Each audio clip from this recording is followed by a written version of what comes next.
Let's do it. Hopefully we're on the right channel this time. Again, because I think didn't last time I make a mistake on the channel. Yeah, dude, we need music. Like an intro song? Yeah, like fucking intro music. Dude, I know. I'm about to I think today go pick up this thing called the Rhodes Streamer or something. Because it Yeah, like has all these plugins and stuff that you can I don't know that you can get for like mixing the audio in real time. And nice. yeah, there's some stuff that I'm trying to upgrade. Dude, I just oh god, this week was just so shitty. I'm not even gonna lie. I had to take a break from I couldn't even think about like business. I took off from work for the first time like ever basically. Oh shit. Yeah, it was rough. So I was like, I'm not focusing on shit. And then yesterday I went down a rabbit hole of like, what kind of streaming software or things can I get to like make the shows better? So yeah, I think W in the comments or in the chat if you think that we should get an intro song. Dude, I could even record one myself because I got all this shit. It could just be like, Mick and Justin, live show. Something kind of corny and cringe. I think that'd be funny. That'd be fucking awesome. Yeah. All right, what's up, everybody? Welcome back to another live. This is the first show all week, actually. I think I don't think that I went live Monday. I haven't gone live since last week. We had some legit family shit go down. I know that I'm the dude that's always like, the world doesn't stop turning, blah blah blah, and that's true.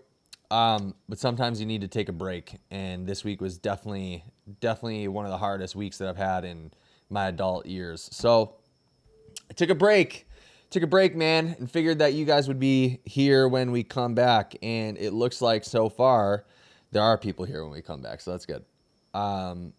Today we're just gonna do some bullshitting and answer questions and like talk about some stuff that we I don't know that we see in the POTS community. You want to do that? Dude, Yeah. something that I've been seeing a lot of is this doctor. I don't know who it is or if he's a chiropractor or whatever, but he's been posting like, and I think it's bullshit, but I don't know because I haven't like dug too deep into it. But he's posting like 2 years of pot symptoms gone in 1 month. Or have you seen this guy? 2 years of pot symptoms gone in. What do you mean gone in 1 month? I don't know. He's like here's the treatment plan or whatever, and so he's like pimping out this like. I mean, it could be clickbait. I mean, it could be Let's look clickbait. at it. Let's look at it. Yeah, let's do it. Actually, let me find it. 2 years of pots. That's a big statement, man. Like, Yeah, I mean, it depends on what level here of it pot is. symptoms you have, I think. Mm-hmm. Like, Oh, dude, this is like what he's got two parts to this. So you can one, have, huh? well, you can have symptoms for 2 years, but what kind of symptoms? Like, some people have symptoms they're on the couch, other people have symptoms to where they're like, yeah, life's just a little harder. Like, normally, like, even this person I know right now has symptoms, Mm-hmm. knows that there's a high likelihood that they have POTS, right? Yeah. Doesn't do a fucking thing to get it. It literally said it would have to get to a certain point to get bad enough for me to make a change. What? Yeah, because this is common with POTS, right? Oh yeah. Like, I this is mean, yeah. common with people with POTS. Is it? And in life in general, it's got to get bad enough to make a change. So for somebody having symptoms and then making a 1 month recovery, yeah, it's technically possible, but they're not stating like how what their symptoms are. Like, that's what I'm interested in. Yeah, what's interesting to me, okay, his name or the YouTube channel is the Kaiser Clinic. Oh Um, yeah, dude. you've seen this Yeah, guy? yeah. Oh my gosh, he's a chiropractor. He's got some good info. There is some of the stuff I like. I haven't, like, I don't know if I can make an accurate statement on it, Yeah. but I don't know. I'd have to see because yeah, technically you can. I mean, Yeah. you could have made a video and said cured mixed pot symptoms in 3 months. Yeah. Yeah. Yeah. So, okay, I think this is something that I want to touch on right now is that I've been asked, dude, over the course of I've had quite a few since I dropped the website. You guys go click the website in the description. You can see all the testimonials from like clients. It's not all clients, but there's some clients there. But since dropping that, I've had a bunch of people like reach out and ask me, how long did it take for you to get better from POTS or whatever? And it's always like, it's a weird conversation to have because I don't really like to say that POTS is cured or pot like fully recovered or anything like that. I think that in life, like you just have symptoms for illness or for, some debilitations and you learn how to manage them or you learn how to overcome them. I don't know. It's such a hard thing, right? Because POTS isn't one of those things that you can get like a test done, blood test done, and be like, did I clear POTS from my system? Did I not clear it? So I'm more on the side of saying like we have learned to manage it rather than cure it. Right. You know? I mean, and to me, the cure is the management of it. Like, it doesn't mean that your shit just goes away. Right. Like, you can just go eat sugar and fucking live like shit, and then you're never gonna have an issue because that's how you can induce your own symptoms. That's what I did. Yeah. Oh yeah. I just threw in. I felt great. I didn't have issues breathing, going upstairs. Really, I didn't get the panic stuff. When stuff would set in, it was easy to overcome. Everything was perfect. I could have coffee. And then I was like, well, what happens if you dump in all this shit you shouldn't have? And it took less than 3 days to onset symptoms. Mm. In 3 weeks, I had built up more serious symptoms. So the longer you go, the more severe everything gets. But you have a little buffer zone you can work with a little bit. But trust me, you tank yourself. Yeah. Oh yeah. Oh yeah. Let's talk about that a little bit. It doesn't seem like your bicep gains have suffered. Oh, dude, they did. But you know what I did today is I flushed in first thing in the morning. Ah. You went and worked out first thing in the morning? No, no, I Oh. just dumped in hydration and my Oh. body soaked it up. Yeah, I was gonna say because you're looking pretty juicy right now. Yeah, Oh, it's right. good. It was so deficient. It needed it so bad that when it got it, it was just like, Yeah. All right. Well, hopefully we get more views from that. Let's talk about let's talk about your little experiment and how you've been feeling ever since. How long ago did this start? this is week 3. Well, let's explain. So Mick decided like 3-4 weeks ago that he wanted to try and see he wanted to try everything again and see what really like took a toll on his POTS symptoms, right? Yeah, I noticed that certain types of stress, like work stress, won't bother me. My body can handle it. My central nervous system's fine with it. But when it comes to somebody compulsively complaining about something that can't be changed, I notice that my central nervous system has a really hard time with that. So when it comes to certain types of stress, I can onset symptoms. Dude, that's interesting because I just got off a new client call today. It was his 1 week follow up, and he like sent me a note that said that any sorts of confrontation he notices Yeah. like really exacerbates the symptoms. And I think that's something that's really overlooked with POTS is that you guys and so many people think that they have a really good grasp on stress and what stresses them out, and they don't realize the subconscious stress that they might actually be going through due to the environment that they're in. They may think like this is just normal for my environment, is that like my girlfriend is bitching at me all the time or whatever, or like, but like you don't like some people just really don't understand how much the little stressors that you don't think about every single day actually can wig you out. Remember, this is a nervous system disorder. So Yeah. anything that adds stress to you, even emotional stress, can take a toll on your nervous system. So anyways, so yeah, you notice that people complaining exacerbate symptoms for you. Yeah. Or like, a past event. Like there was a job where I was the lead on these projects and for this company and it went south. So I left the company and then I left it all behind. But when somebody comes up that had worked there with me or something and brings up something about that, instantly I'm just like, I can't. There's certain shit that I just can't handle anymore. Wait, did you quit your job? No, no, no, different job. A Oh, while okay. before. This was like 3 years ago. Got it. but it was just an immense amount of stress. And the stress part of it was all the mind games that were played there. It wasn't the job that was stressful. It was these mind games and how people were. And that was the stuff that really affected me. So Okay, got when it. somebody brings that stuff up, I'm just like, I can't. There's certain stuff that I can talk about. There's certain stuff I won't talk about. Mm-hmm. There's just certain environments that I just don't allow in anymore. And that helped a good majority of it. That was a big help, switching all that stuff out. Yeah, dude, I think that I'm kind of the same way. Like I won't have discussions about certain things because I know that it's going to throw, I mean, not even like pots wise, but it's just going to throw me off for the day if I like talk about like, you know, like I'm a very like positive person. I don't like to talk about anything that could be viewed as negative. Politics and religion I'll talk about, but like nothing, like I don't like to hear about like violence in the streets anymore or anything like that. That just completely throws my day off. Um Guys, if you're watching this video right now, hit that like button if you haven't already, and also send us questions in the chat. Let's open this up into a Q&A. What else did you do to exacerbate your symptoms recently? Well, I changed diet. Like I started eating whatever I want, or I would limit when I eat, or I limit my hydration. And I noticed that the hydration and salt and potassium, everything was a big factor. So that's important that I have that every day. And then I noticed that sugar was that was a huge factor. Yeah. If I dump in sugar, I'm guaranteed symptoms. I'm guaranteed shortness of breath. Feels like blood circulation or blood volume issues. Just everything autonomic, like heart rate, everything. Are you someone like me where if you just have that one taste of sugar, like it's over with, you're going for it?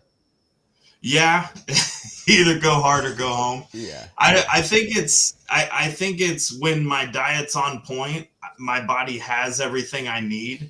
So then it doesn't look for any kind of source. Like Yeah. your body will crave carbohydrates because it needs sugar, or you crave crackers or pickles or olives because your body needs sodium. Yeah. So once I started to understand everything and put everything into perspective, I didn't crave any sugar anymore. But the second that I have sugar or have it around and I try it, then your body just remembers, oh yeah, I really like this shit.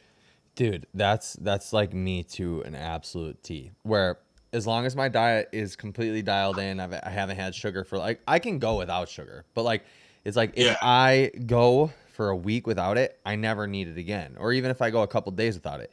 But then that second that I let myself have it, it is over with. So if we're like at a birthday party or something and I have a piece of cake, then it's like, I don't need just one piece of cake. I need like 7 pieces of cake, you know, even something as simple as like pizza. But I think that's important to note too, right? Is the self-control component, because like, if you do notice that sugar, refined sugars, you know, exacerbate your symptoms or stuff like gluten and stuff, I'm not saying that it's not okay once you've recovered and once you have your symptoms managed and whatever to like ever have that stuff again, but to be able to control not having 7 pieces of cake. And you might be like me where you just like, it's over with if you have one. Last night, so we found there's this ice cream company. I think that you guys have it by you, but there's this ice cream company called Ice Cream for Bears. Have you heard of it? Oh my gosh, dude. It's so good because it's like real ice cream. The only ingredients in it are heavy cream, egg yolks, not egg whites, heavy cream, egg yolks, honey or maple syrup, cacao, and like if you want the chocolate one. And then I think there's like one more thing, but it's like all real ingredients and just like thrown in. Dude, it's so good. Last night I had a pint. Like last week we bought 1 pint and my girlfriend expected me to share it with her. So I shared it with her. And then yesterday we went out to the same grocery store because that's where we get our water from and all that. And so I bought 2 pints because I like, ain't no way in hell I'm sharing this one with you. And I'm eating it and I almost eat the entire pint. I had to just like put it down, take some self-control and put it down. It's crazy. I'm just that guy, dude. And last week too, we went to this farm. It's called Pizza on the Farm, and there's live music. They make like Brickstone pizza, but it's all organic ingredients. Like there's no gluten. There's, you know, none of this stuff, whatever. Or no folic acid or anything. Probably gluten. No folic acid. But The pizza was so good, dude. I had like 7 or 8 slices in a row. I couldn't put it down.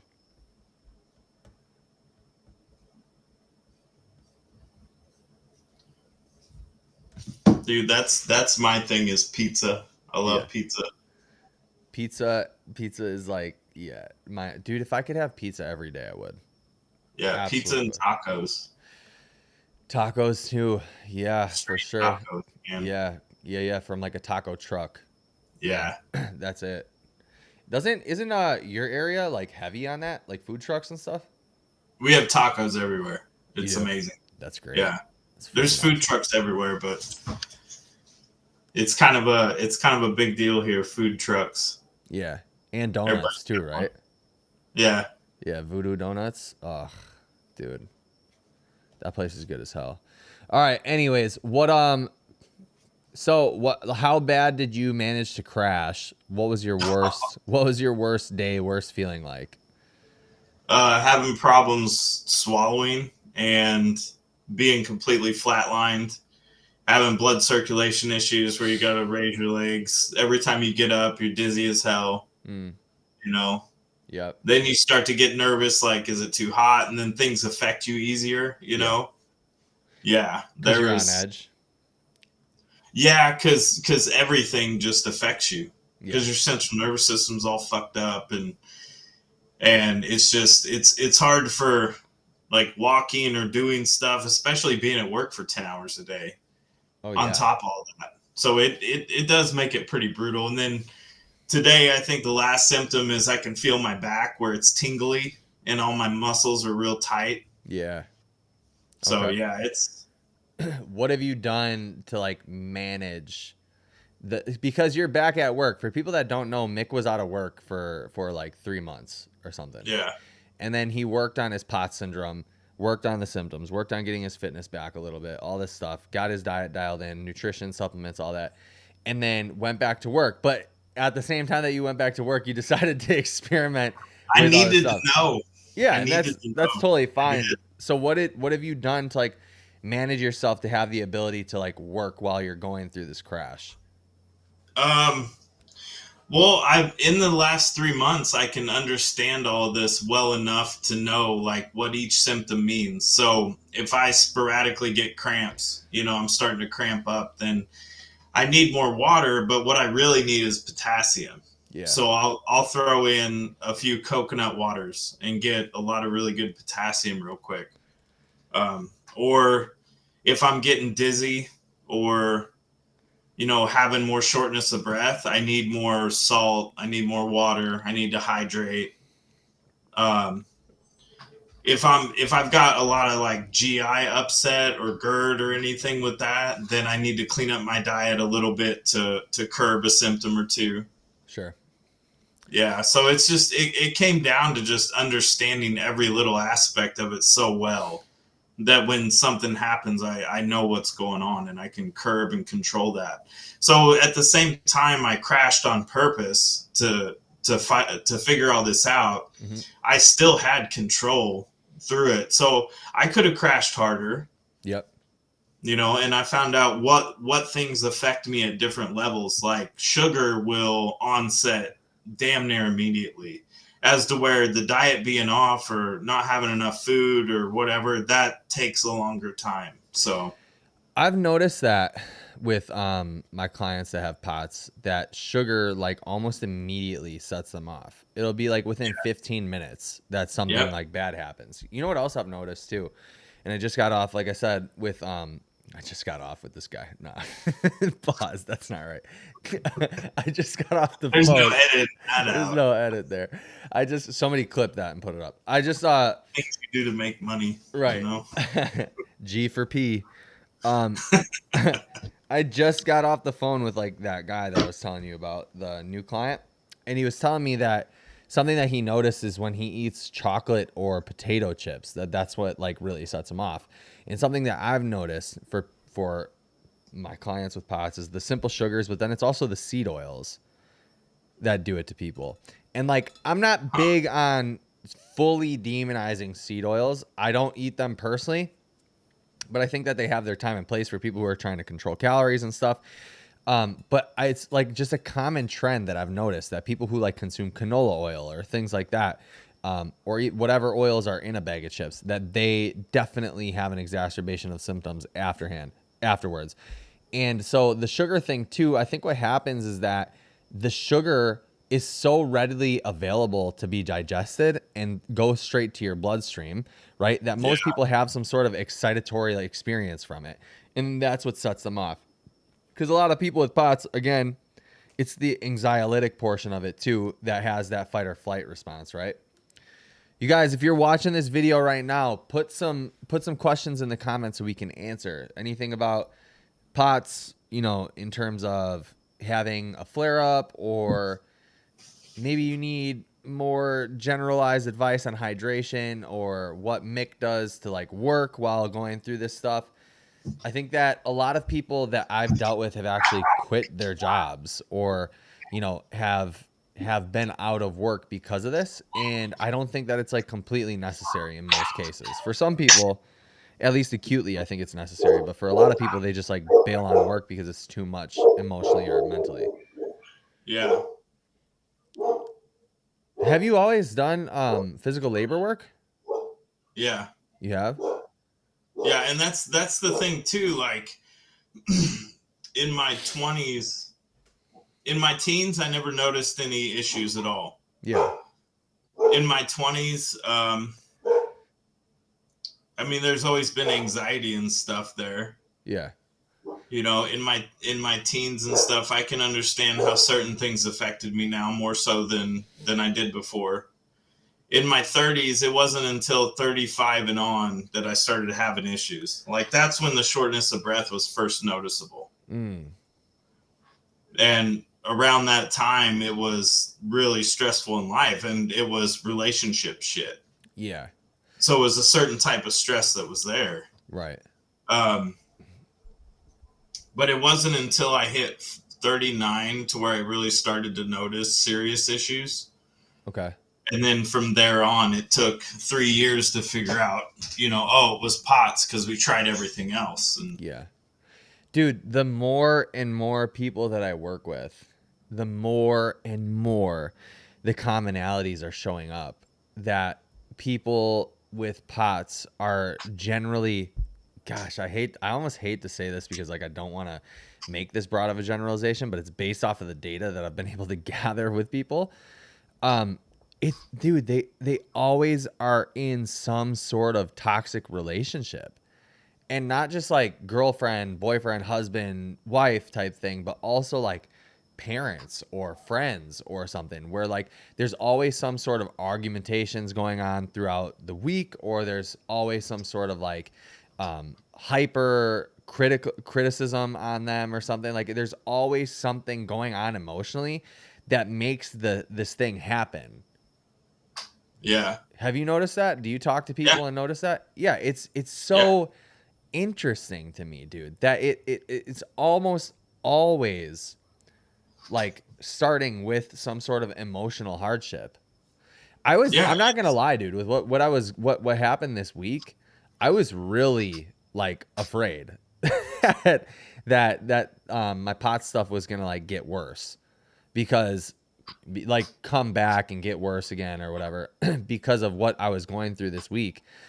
But like I've done a pretty good job at like figuring out how to cope, with certain things. And yeah, so it's like understanding, I don't know, man. Once you understand that emotional distress is like a big part of this too, and that a part of this is anxiety and mood and stuff like that, I think that you have a lot more control over it. What do you think? I think you're dead on. I think the one thing that a lot of POTS people don't accept is um, your emotional shit is tied directly to your central nervous system. Yeah. Yeah. Like how you feel is directly related to what your nervous system inputs. So if you take, let's see, if you take me in a situation where somebody breaks into the house or something, right? Something intense like that. I have autopilot. Certain things just kick in. And I'm comfortable with that because these are things that I'm comfortable with. But if you take me and put me in an emotional setting where somebody is just completely emotionally intentionally abusing you or saying a bunch of shit, no, that fucks me up because I don't have control in that situation. I don't have a way to shut down something. If the other person has their own bullshit going on and then intentionally takes it out on me, then I don't have a way to stop that because it's different, so that emotional response in that is a lot heavier than something physical. Like something physical you can heal from, your black eye goes away, but emotionally, like, that type of situation is way more taxing on the nervous system. So if your nervous system can't handle the input that it's getting in general, Mm-hmm. with what a lot of POTS people struggle with, and you're not doing anything to help yourself, when that other situation happens, it's going to be complete chaos. Oh yeah, You're going to get all 1000%. kinds of symptoms. Bro, something that I've noticed a lot, well, I've known throughout my entire life, is that if certain types of confrontation come up, opposed to other ones, like my heart rate will get to like 170,000 beats per minute. You know what I mean? Like Right. before it even happens. Like if I know Right. it's coming, I'm like already on edge. I'm ready to go. Fight or flight has already started. And I think that has to do a lot with like childhood trauma and all this, like, this shit that we've talked about before. But yeah, I think that you're 100% right. Like the correlation between what happens in your environment and your emotions to your central nervous system is something so overlooked by people that Don Blade comments, he just said, how do you distinguish between POTS or anxiety? To be honest with you, this is my take on it. I don't think there is a distinction between the two. I think they go hand in hand. I don't Yeah. think, I think that, look, I just think that, man, dude, I've been thinking about this more and more recently, right? Is that I think, and I've said this, and this is a hot take before, I think POTS is an anxiety disorder, or at least like it's a physical manifestation of an anxiety disorder. I don't think that it's just like POTS syndrome. Right. And the only reason why I think that is because when I'm talking to like every single client that I work with, every single new client on board or consultation that I take, always, I've never had one, ever, not one, where the person has said that they don't have any previous mental health stuff. Never. I mean, it makes sense. Yeah. Your central nervous system's fucked up. That's what people talk about. Why can't I be disciplined? Or why can't I just remember to do this thing? Or why can't I do? You can't at first. At first, you have to adjust other shit so that you're able to later be disciplined, not have fatigue, to be able to actually move forward with something. Like, otherwise, you're not going to be able to keep your mental space. Because I did that too. I did the whole like, what the fuck is going on? Like, why can't I mentally just do this like I've done before?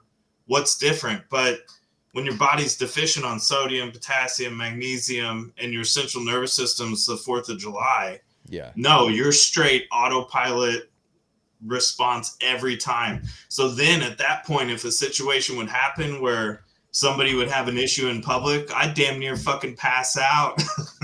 I had to avoid all that shit because my central nervous system was already overloaded. Well, you know what's interesting about all the things that you just said too, in terms of like potassium, sodium, and all this stuff, is that when you go through anxiety, when you go through stressors in life, right, you deplete all of these minerals and nutrients as well.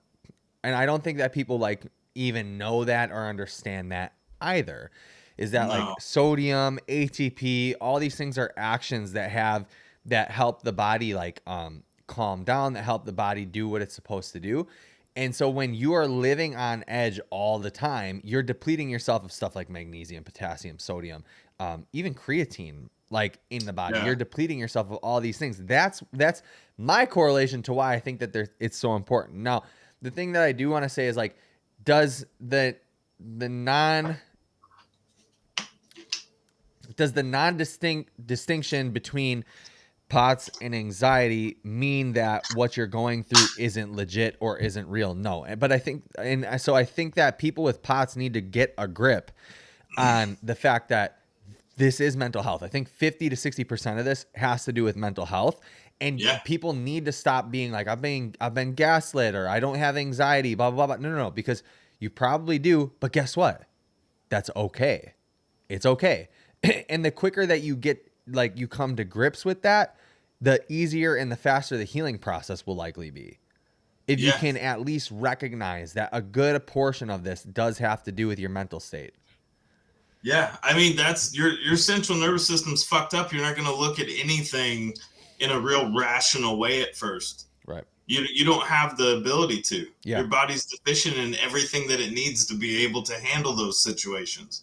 So if you run into a doctor and you feel like you're getting gaslit, then get another doctor. Yeah. You got to accept things, like accept, okay, I have POTS. This is where I'm at. Yeah.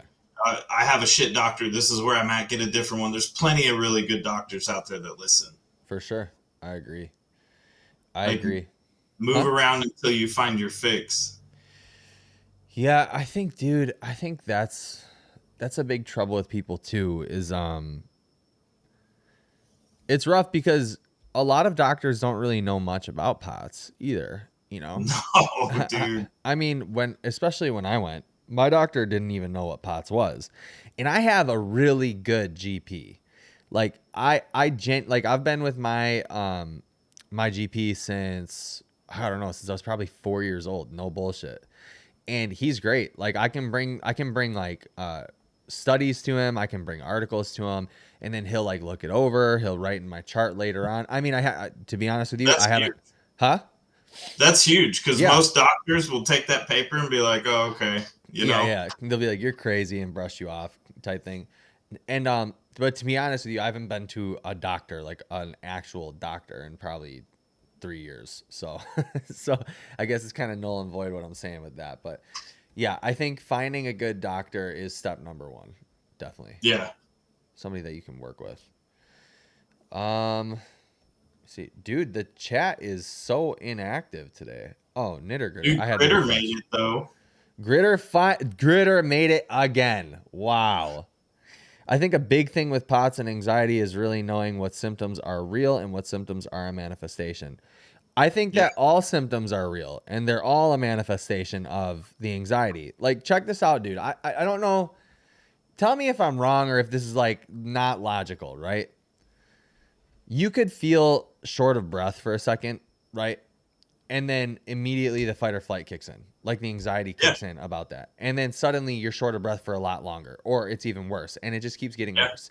And that's generally what I think POTS is, right? And I also think, though, that you could be anxious or, dude, panic disorders happen out of nowhere, right? Like a panic attack happens out of nowhere. It could be the fact that you're on the verge of a panic attack and that's why you're feeling symptoms. And then it just gets exacerbated because now you're aware that I have a symptom and the anxiety goes full force down the freaking hill. So I really just don't think that the distinction between the two, like what's real, what's not real, even matters. Right. I mean, it's quick. Like even with me inducing all these symptoms, like if I'm laying on the couch and I'm like, okay, things are getting bad. Like once you hit the trouble swallowing thing, that fucks you up. Yeah. So you just have to, that's the moments where I'm like, okay, I'm fine. I'll grab some water. Okay, I need to get this before these symptoms get worse. And then I just calmly deal with it. If it's not a moment where I can get up, if I'm freaking out, like it's terrifying as fuck. Yeah, oh yeah. Right, but you just have to accept, okay, I'm having problems swallowing. That's all right. I'm okay. You have to talk yourself through it.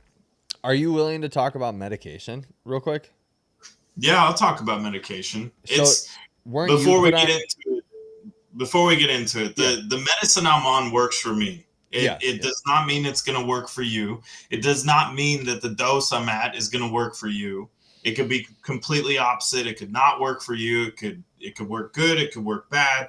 So like when you guys get into medicine or when we talk about medicine, which I'm so hesitant to, is because nobody should run out and just be like, hey, I need this medicine. You can run to your doctor and be like, this guy with POTS is on this medicine. Would this work for me? And then your best bet at the end of the day is genetic tests to see which medicines will or won't. 100%. But yeah, with that said. Cool. We don't even have to get like super deep into it, but weren't you put on an anti-anxiety med? Yeah. I was put on Prozac at first. and I'd been on Prozac before, and I'm the first one that's against medicines. Yeah. Um, Did you notice some of the things go away after taking the anti-anxieties?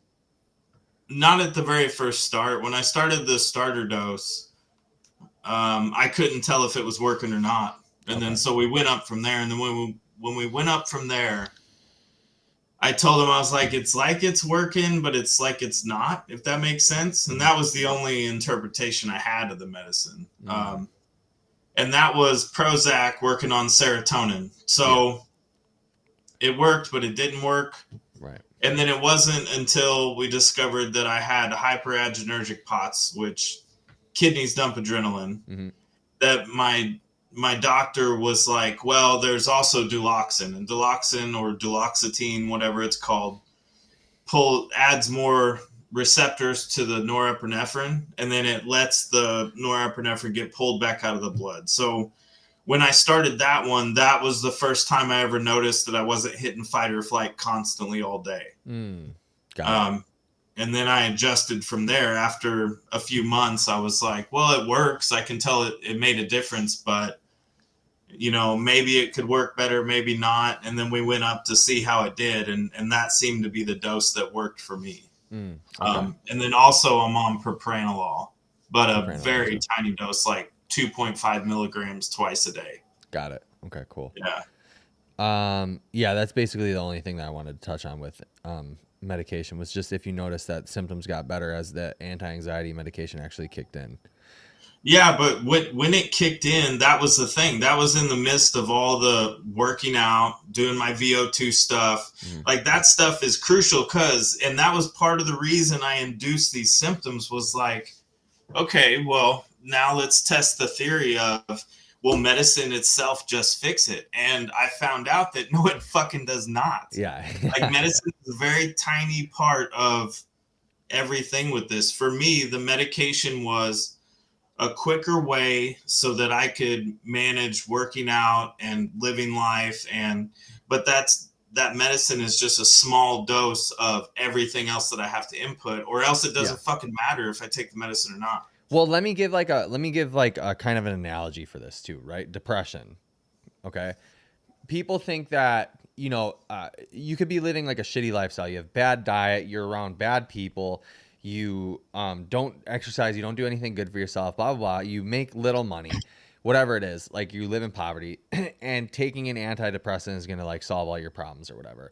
Although it may alleviate that feeling of like, the whole world is dragging me down a little bit, it's not going to fix all the other things that are actually making you depressed. So like, you might not be in a deep, dark depression, but there's still going to be that other stuff hanging over your head that's adding to the issue, right? Like you might be in debt, or you might not have a good girlfriend, or like you might not be in a good relationship, or have a good boyfriend or girlfriend, supportive partner, or you still haven't solved the problem of not making enough money to support your lifestyle, like all these things. So it doesn't mean that all this stuff is just wiped away. Like you still have to work on the other shit, right? Same case for you with the anti-anxiety, and like it's not gonna take away all your issues. You still got to work out. You still got to eat right, do all that stuff. If you go to the doctor and your doctor says your blood pressure's too fucking high, here's blood pressure medicine, and then you go home and you eat like fucking dog shit, and don't exercise, you're just going to get more blood pressure medicine, and then eventually you're going to have health issues. Like, oh yeah, 100%. Same principle. Yeah, you got to attack it from all angles. Don goes, anxiety is one thing that sucks, but when it turns into panic attack, it's just insane. Yeah, that's true. Well described. Knitter Gritter, my GP literally has Google pulled up to ask questions on my visits. Knitter Gritter, actively have the trouble swallowing right now. Yeah, I think, another thing that I think, and I don't want to sound insensitive to this at all. I'm like in a weird headspace right now, guys, from my week. But I think also people with POTS put too much attention to what they're going through. And I know how freaking hard it is to not do that. Like it's super hard if you're going through like a symptom, like let's just take the not being able to swallow symptom or whatever. it's super hard to just not pay attention to the fact that you can't swallow, right? But people put too much emphasis and weight on the symptoms that they're feeling rather than just like trying to, like, in meditation, the whole point is like to let the thoughts pass, not to not Right. think. It's to let the thoughts pass by without feeling any sort of way about it. I think the same like approach to meditation should be taken to POTS. I'm having a symptom. All right. That's it. Yeah, that's it. And I mean, it's That's it. hard. It's not easy. It's hard, but That's your only goal with the symptoms is to keep the fear at bay. Yeah. Like if you let the fear take control of it, it's gonna fucking suck. Hell yeah. It's gonna be horrible as shit. But if you just accept the fact, okay, I'm having problems swallowing. Do I need some water? Like you got to tell yourself, like, okay, I'm fine. I'm all right. I've been here before. It's okay. It's gonna pass.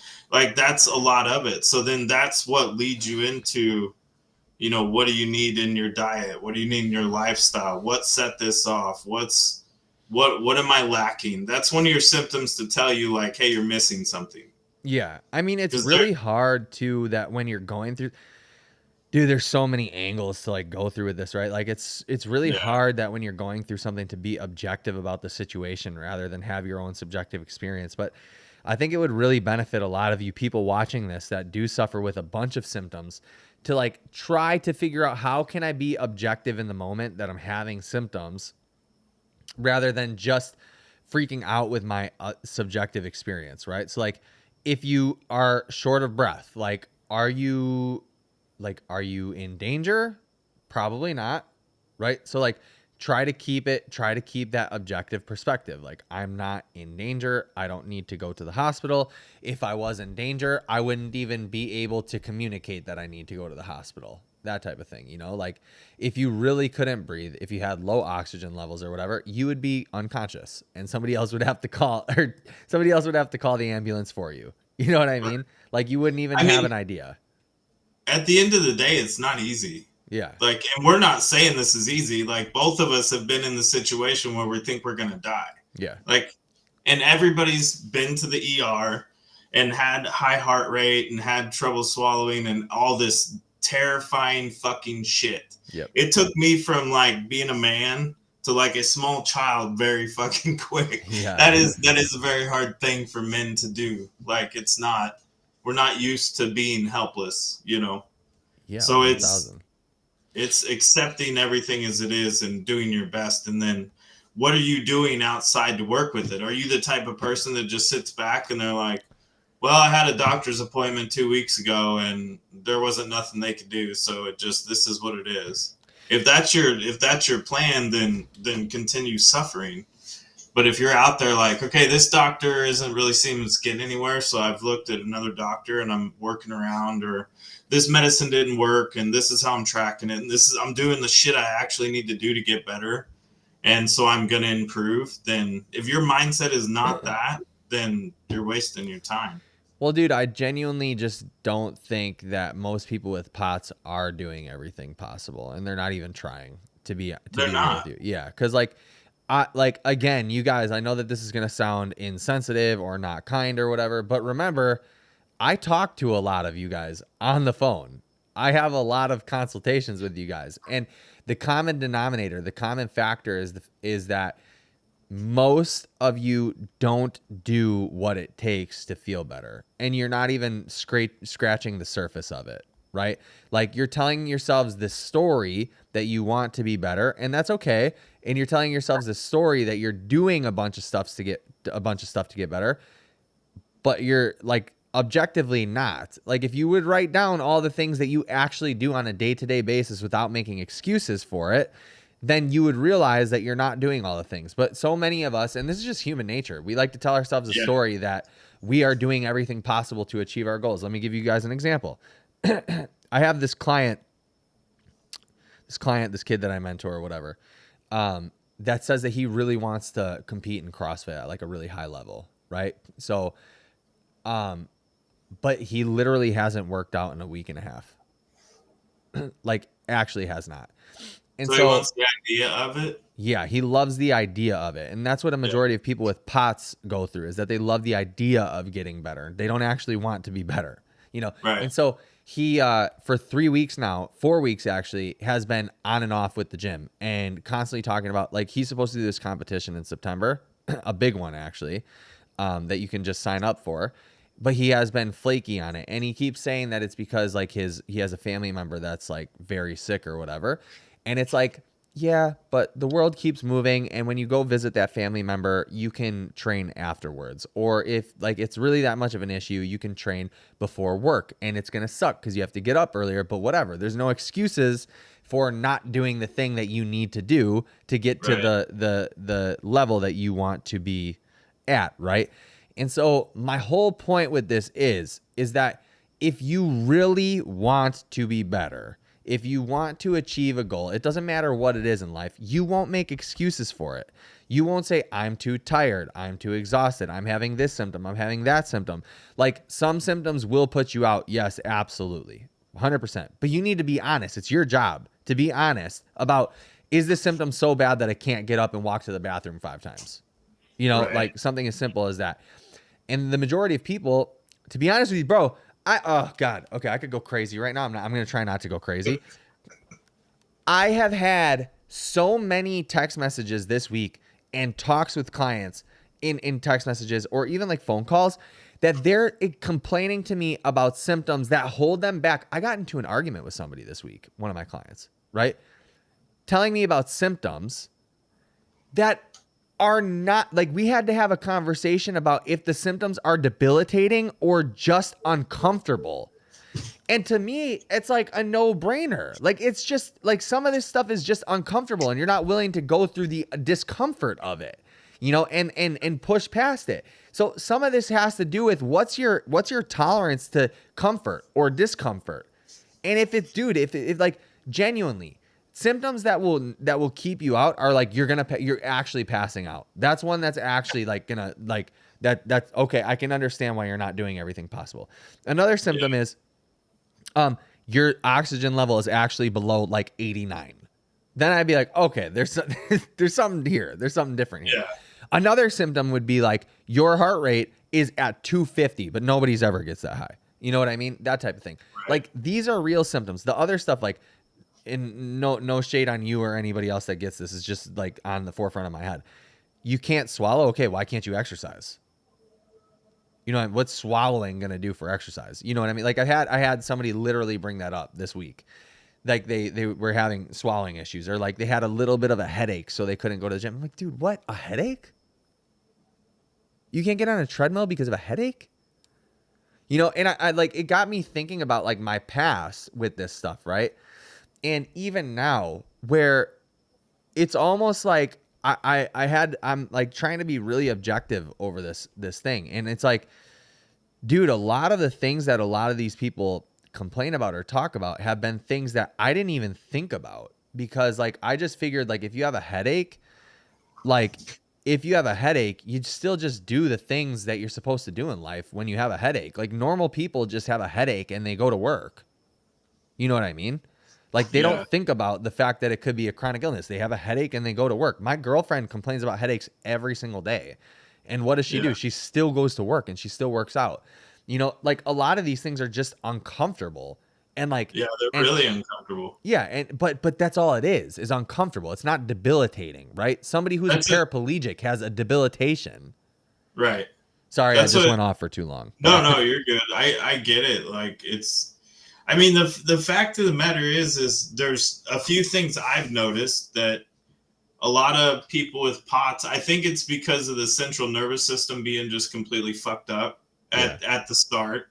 I think that's where a lot of people's struggle is with it at first, is that your central nervous system is just fucking floored. It is. It's just way fucking out. And your emotions and all your other shit is completely fucked up. Yeah. When you first start, you can't grasp the concept that, okay, I feel like shit. So you're telling me that if I go to the gym and I do fucking cardio, that it's going to make me feel better? Yeah. That's one thing I had a hard time grasping until I did it and it worked. And then I was like, holy fuck, you know, or going slow and being real easy about everything. You mean that's going to fucking help all this shit? I walk 12,000 steps a day already. Yeah. Like, and then it did. And then actually making the time and effort to make sure, because there's some stuff in this that you don't have an excuse for, period. Yeah. Like getting in enough water and element packets every day. There is no fucking excuse for that. And I've worked on job sites where you're not allowed to have water in these areas, so Really? there's just no excuse for that. Yeah, because it was like clean room or tech sector stuff. So everything in there was really expensive, really digital. You can't have water anywhere.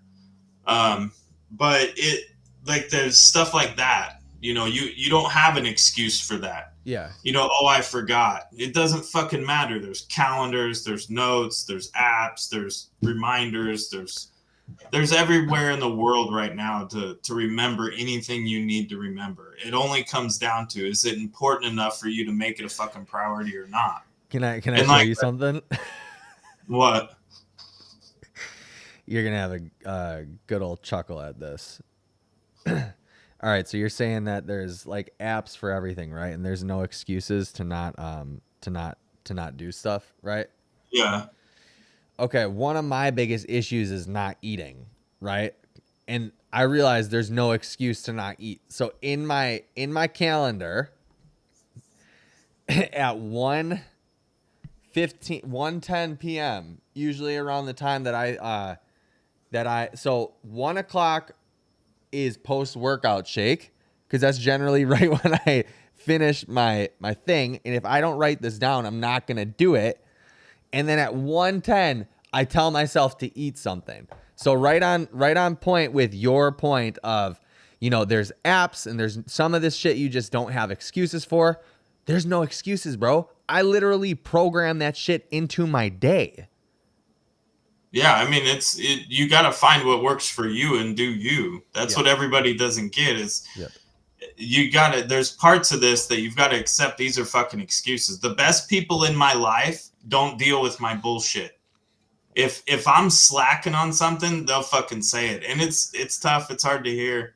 But you either accept it and you move on, or you fucking react to it and then you go nowhere. Yeah.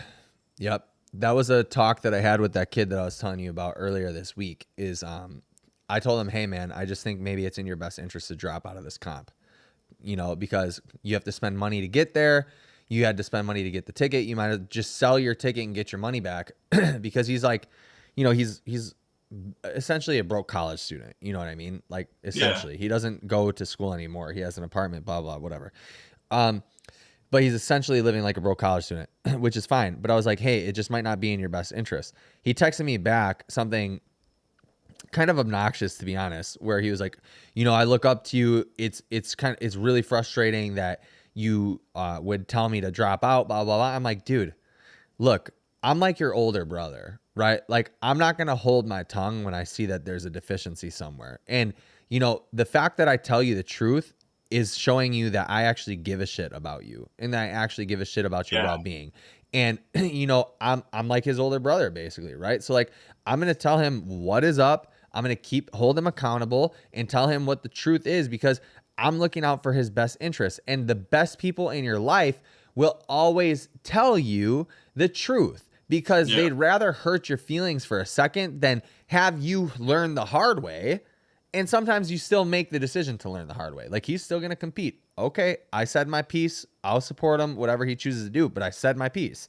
You know what I mean? And men are mean. Like, men are mean because it takes that, like, in being a man. Like, it comes with being mean. No fucking man ever came up to me and was like, hey, motherfucker, let me help mentor you. No, they all fucking laughed and shit. So, like, in those moments when you don't see something coming and you don't want to listen, then, like, the moment when it comes up, that's when we just fucking laugh. Yeah, 100%. I mean, because you need that failure. Sometimes that is the mentorship, though, right? Is the guys being an asshole to you, like, and just telling you how it is. Like, that is the mentorship a lot of times with dudes.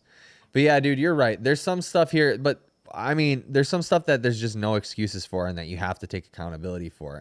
But a big issue with, like, the chronic illness community is that there is such a high lack of accountability, right? Like everything is the doctor's fault. You blame everything on the doctor, or like I couldn't drink all my water because X reason. I can't get my steps in Right. because of this reason, whatever it is. When it's like, dude, the same way that you can find an excuse for everything, I can find a loophole for what you're saying. So your Yep. doctor sucks, find a different doctor. Right. Go on Google, figure out a different doctor. Your insurance doesn't cover it. Okay, figure out a different insurance plan. You know what I mean? Like for every single excuse that somebody can make, you can find an excuse to beat their excuse too. So rather than making excuses and having the argument with people about how much of a victim you are, whether you are or not, it doesn't really matter. Instead of arguing with people about that, why don't you just do the things you're supposed to do? That's always just my argument. Don That's the Blade, ownership part of it, that's what? That's the ownership. Like, and I'll be 100% honest. I know my path through pots. I've heard other people's stories and shit on Reddit or, wherever, but I'll be honest, a lot of you don't fucking want this shit. You don't try. You don't really want it because your symptoms aren't bad enough yet, or you haven't hit the point of almost losing your job and being laid to your house and not having an income. Like, it just hasn't gotten bad enough yet. And if it hasn't, then, and you don't want to, then by all means, please eat more sugar, eat like shit, don't do anything, lay down all the time, please, until it gets horrible as fuck and you're begging for anything to work to get better. That's whenever it's important enough to change your shit. Yeah, That's when it will be. dude. But I even think that some of the people, like, when it is really bad, like, dude, some of these people still just don't want it. Even then, like, dude, I guess the best example that I can come up with is just my coaching experience with people, right? And that is like, if I'll hop off a call with somebody who like is in, who's in pretty rough shape or whatever, but they have a remote job and they get paid pretty decently, right? I'll like hop off of calls like that where they're like, it's just the money thing. And it's like, it's the money thing. Like, I get it. Like, I'm not the cheapest guy on earth or whatever, but it's the money thing. You just told me about like literally 10 unnecessary expenses that you have in your house every single month that you actually don't use, that don't benefit you, that you don't need on this phone call.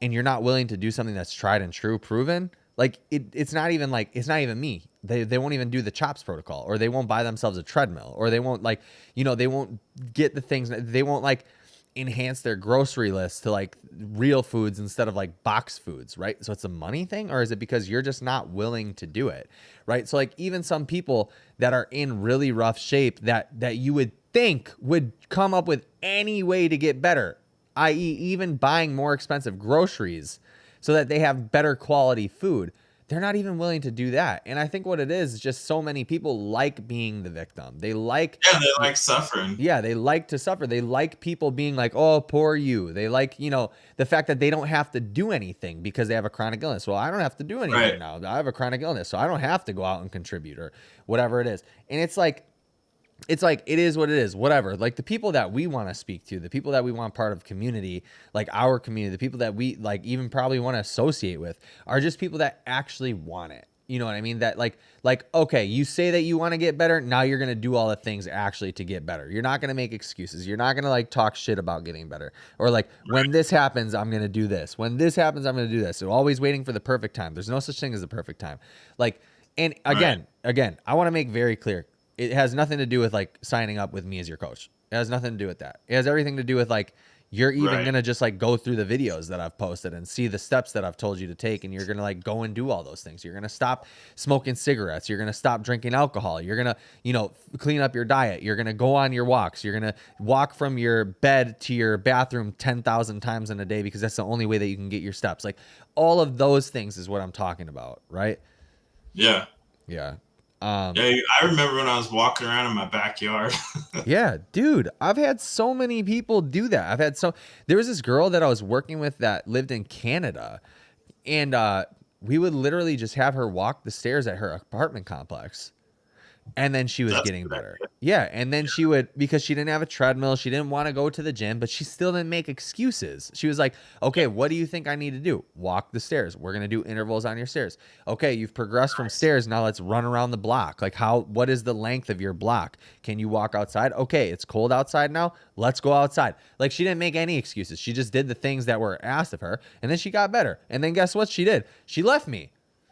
Good. She went and got like Mission complete. huh? Mission complete. Mission complete. She left me and she went and got an in-person trainer. Awesome. Amazing. Yeah. But her quality of life got so, not marginally better, so much better just from doing the right things and not making excuses and taking it upon herself to do the things. So much so that she could go get a normal trainer in a gym. What? That's amazing. That's such a big win. And that didn't even have to be done with me, by the way. She could have figured all that stuff out by herself. I'm just going to walk the stairs until I feel conditioned enough. I'm going to go run outside. Dude, that's the thing. Like your sodium and potassium and your hydration, that's basic 101 period that you can do without anybody. Yeah. But then people will still say, I couldn't get enough water today because I wasn't fucking thirsty. I'm not thirsty either. Half the fucking time. I'm always thirsty. I'm not thirsty at all. I just fucking force drink it. Well, you know what, one of the most common complaints that I get is element is too expensive. I'm like, okay, salt is The shit's free on the fucking website, motherfuckers. Huh? The shit is fucking free on the website. The recipe's sitting there. Yeah. You go buy shit in bulk. That's you make true. a big fucking tub of it. Yeah, I didn't even think about that. That's true. You can buy from bulk subs on Amazon, potassium citrate or whatever one they use, magnesium and sodium, all in like a bulk bag, and then mix it up yourself. Get a scale, and then boom, you're done. You have it for like 3-4 months, and it was $100 investment. You know, the other thing is too, Redmond sea salt is not expensive for the amount of sodium that you need per day. Then you just got to figure out your potassium that you need. And most of you guys are already supplementing with magnesium in some form. So you don't even need to do that. Most people that I get on a call with have realized that they need to supplement magnesium. So they're taking anywhere between 250 to 400 milligrams of magnesium. Okay, you're good there. So now figure out the other stuff. Like a client that I just got off the phone with earlier too, or just got off the phone with. I got off the phone with earlier. I told them, buy Redmond sea salt. All you have to do is mix like a quarter of a teaspoon into water with lemon juice, and you have 500 milligrams of sodium or 800, whatever it is. I don't remember. Yeah. But like, it's simple. And then that thing, I think it says that there's like 300 some servings in a bag of it. Like, dude, you have the full year almost, or at least half a year, you know, like it's like, dude, just none of this shit can, like, you can have excuses for, because like you said, sodium, hydration, nutrition, even those are all well within your control. If you're not controlling those things, it's you, it's no one else. It's nothing else. You need to take control over that and accountability over that. Let's take a second to read the chat quick. Don Blade, 90% of normal population does not want to work out. I want to. Yeah, that's facts. I mean, I would even say 99%. Yeah. Don Blade, I watched 300-pound 60s at beach walking in heat, smoking cigarettes, looking happy versus someone like Potts that has a normal body structure. But to be semi-normal, we just have to unfortunately keep a regimen. I mean, that person that's 300 pounds smoking cigarettes, I wouldn't argue that they're happy and normal. Right. Yeah. There's a reason that they're 300 pounds. There's a reason they're 300 pounds and smoking cigarettes. Knitter Gritter, been to the ER 3 times before I knew I had POTS. They always just give me Xanax and fluids. Yeah, it did the same for me. Yeah, it happens to everybody. He was like, all right, here's some shit. You feel better? And I was like, yeah, I do. Yeah, I was just going to say that. It probably made you feel better every single time that they gave you Xanax. There's no way. Do you feel better now that you're laying down with your legs even and the anxiety shit's kicked in? Yeah. Well, fuck yeah. Yeah, for sure. But when I get up and walk out of here, I'm going to feel the same later on. Yeah, exactly. Once the anxiolytic wears off.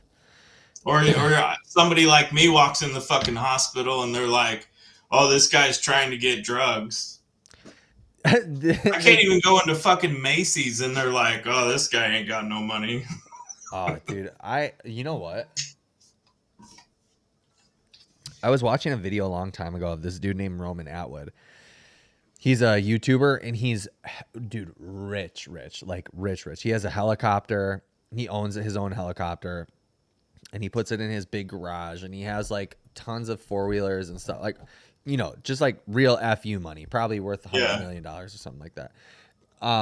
So anyway, he was talking like a long time ago. And so short story. I used to try to dress the part of somebody who made money, right? And this was before I had any money. I would dress the part of, you know, I'd go to Banana Republic and I'd get the button up and some nice shorts or pants or whatever. But I had no money. And then as I got older and I started to make more money, I realized, wow, looking like you have money is retarded. Like, because people expect things from you or whatever, you know, and then, but you do notice a difference when you go to a restaurant, because when I go to a restaurant, even a nice one, I'm never like dressed up nice. I like might throw on a sweater or something like that, like a crew neck sweater or something with some nicer jeans. I don't really know what that means, but some nicer jeans. But I usually am just in a t-shirt and some sort of pants or a shirt, no matter where I go. And you do notice the difference of how they treat you because of how you look. But you never know who you're talking to. And so the whole point with this Roman Atwood guy is that he's worth millions of dollars. And he said in a video a long time ago, he's like, you guys, would you rather look rich and not have that much money, or would you rather be rich and not look like it at all? He's like, I have a really fun time going into stores like Louis Vuitton or whatever for my wife, and they don't think that I have any money, you know? And ever since he said that, it like really struck me, really did strike me, because even what you're saying, like people just love to, what's that called? What's it called when you make a judgment on somebody? It's common for us to profile people. It's what we do. We're designed to profile. If I go out somewhere, I am designed to keep aware of my surroundings and who somebody might be for my own safety. Mm-hmm. My brain's already geared towards, I need to be safe all the time. What do I need to watch out for? Yeah, same. Everybody in their emotional reactions is what fucks it up. But everybody profiles, man. Everyone does. Yeah. Everybody gets so upset about it. They're like, how could you not profile me? Like, how dare you? Yeah, right? Yeah. Everyone does that shit, dude. Everyone. I think it's a clown world, dude. Clown world. I got in trouble this week on social media. What'd you do? I posted too prematurely about that Olympic boxer girl. Oh, you know, I don't even pay attention. Like, no. I'm like, fuck it. Yeah, this girl, I don't know. It's not even worth talking about, to be honest with you. Yeah. I haven't watched the Olympics. I've seen stuff here and there. And then I heard something about an opening ceremony. And then I heard something about, maybe it was that boxer chick. I don't even know. But I seen that shit and I'm like, eh. Yeah, those are the two big things that have happened socially with the Olympics, is the boxer girl, and then the other thing was the Last Supper thing. And dude, that one I will talk about real quick, because I just want people to see like this leftist ideology real quick, and how, like, by the way, I have no tie to any political party. Zero. I could give a shit. I'm of the thought that there's an Illuminati and nothing else matters. Let's just be like super clear. Conspiracy? Yes, that's me. Okay. Let's just be very clear about that. Okay. So, but the leftist mob brain, and we could talk about the right mob brain too, if you would like, because I think that they're both bad. But anyway, this girl, I posted, there's no war on Christianity, or right. I'm like making fun of it. I posted a picture of, the Last Supper depiction or whatever. And you know, that SpongeBob thing where it's like capital letter, lowercase, capital letter, lowercase, you know, the meme. Whatever. It's just like, I was saying, like, this is stupid. Like, people say there's no war on Christianity, but obviously there is. That's my opinion. Okay. And so somebody texted me, they were like, this is not the Last Supper, or they messaged me back. They replied to my story. They're like, this is not the Last Supper. This was the Feast of Dionysus. Do you know what the Feast of Dionysus is? What? You don't know? No, I have no idea. Okay.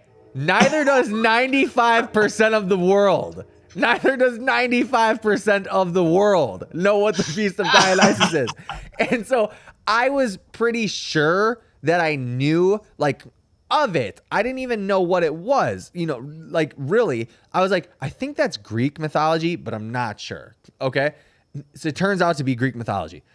Anyway, and I go, did they publicly announce that it was the Feast of Dionysus? Dude, I was just asking a genuine question. Like, I'm not trying to argue with her. I don't like to do the arguing on social media shit. It's just weird, right? I don't want to waste my time. She goes, did they publicly announce that it was the Last Supper? I'm like, you're such an idiot. And so I texted her. I'm like, hey, I'm asking a genuine question. And she said, no. I'm like, dude, you just defied all the lines of logic that there are. You came to me objecting my thing, telling me that it's something else that it's not, that they didn't say that it was. So I'm like, I can't even believe it. I don't know where the line of thinking happens with these people. And it might not even be a leftist thing. It's just a people thing. Like, how do you object something that somebody else said with a non-verified fact? The same way you object what you need to do for your pots, but you don't do it. Right. Yeah. I guess. Yeah, totally. You just, people deny things now, whether it's right or wrong. Just, I don't know, based on their own situation, well, like what they want to accept or don't want to accept. And it says a lot to people just being triggered to want to be triggered as well, right? So like when we come on here and we talk, like for her, it's like you're just triggered because I have an opinion that's not of your opinion, right? That I'm a Christian and I'm offended by the fact that, and by the way, the woman who played Jesus in that said that she was the gay Jesus, by the way. So if it's the Feast of Dionysus, I'm missing something, that Jesus was at that feast. But then other than that, it's like people just want to be offended for the sake of being offended almost, right? So like you're offended that I believe in Christianity and that I think that they did something against Christianity with pots. When we come on here and we talk about mental health and how people are being victims and all this stuff, people are, nuh-uh, no, I'm not. No, I'm not being a victim. Nuh-uh. You know what I mean? But like they can't look inwardly to see like, is there something objective here? And a lot of times I think that people miss the mark. They hear what you're saying rather than the message. I think people have a hard time. I'm going to say this wrong. Say it wrong. Rationalizing. Okay, I said it right. Yeah. I think people have a hard time rationalizing their own stuff, no matter what it is. Like all the political and all the, I stay out of all that shit for the most part. I don't care if people are who they are. I mean, by all means, like, and everything here and every belief or choice or decision, it was all part of what's here. So even when it comes down to religion, I'm like, well, you know, like if this was all created, then this was all created for a reason. You know what I mean? So yeah. Well, I think people just tend to rationalize stuff for themselves, whether it's right or wrong. And my dad gave me the best piece of advice in my career ever. And he said that, when you leave in the morning and you're getting your coffee and you're getting your coat and you're getting everything together, he said, before you walk out the fucking house every morning, you take your feelings and you fucking set them on the counter and you leave them here, because on a job site, your feelings don't have shit to do with anything. That's good advice. So if somebody does shit work and I have to go and fix it, I can choose to get upset about it and then fix it and be all fucking pissed off, or I can just not give a shit and just fix it and then it's done. You know, yeah. So like when I come into where somebody thinks differently, I don't give a fuck. That's fine. Think that. Like, you do you. If you're the type of person that I want to be around, then I will do whatever I need to be around that. You know, it'll come fluid. So Jazan mentioned that one of the swimmers has pots, one of the Olympic swimmers. Yeah, let's read both of her chats real quick. Who has pots? It's actually Casey posted that in the forum this week. It's pretty cool. Oh yeah. I didn't read the story, but yeah, she actually like did a whole article on what it's like to have pots and do this stuff. Oh, nice. Yeah. But Jazan, her first chat was, hey Jazan, by the way, what's up? Her first chat was, I love all the memes about the guy who won second place with no shooting gear. Also, how's America last at shooting? I don't know. Why is America the only country with guns or something? Because everybody's like, you guys have all the guns, and I'm like, I don't know. No, no, no, no. No. I want to make okay, this is one thing that I will make clear really fast. Um no, I won't do it. We don't need to get into politics. Yeah, no politics. Yeah. The only thing that I will say is that I think that uh how the world and how the media portrays gun ownership in America is wildly off. I know more people that don't own guns than do. Dude, this chick's got a whole article of. So she's an. Let me take this in. She's an Yeah. Olympic swimmer, and she has POTS. Swimming's really good for POTS. You know, you're horizontal, Mm-hmm. and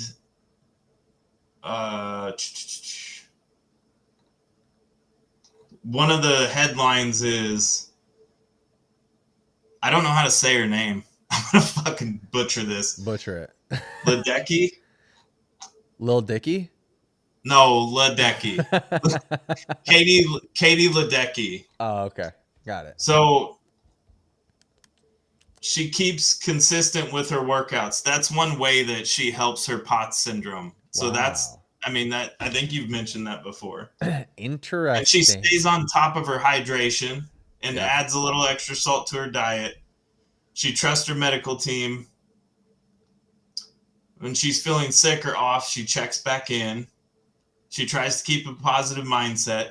That was just the fucking headlines from the article. That's all that was, without reading the article at all. That's all Shit. that was in the article. We should So have done this whole imagine- live on that.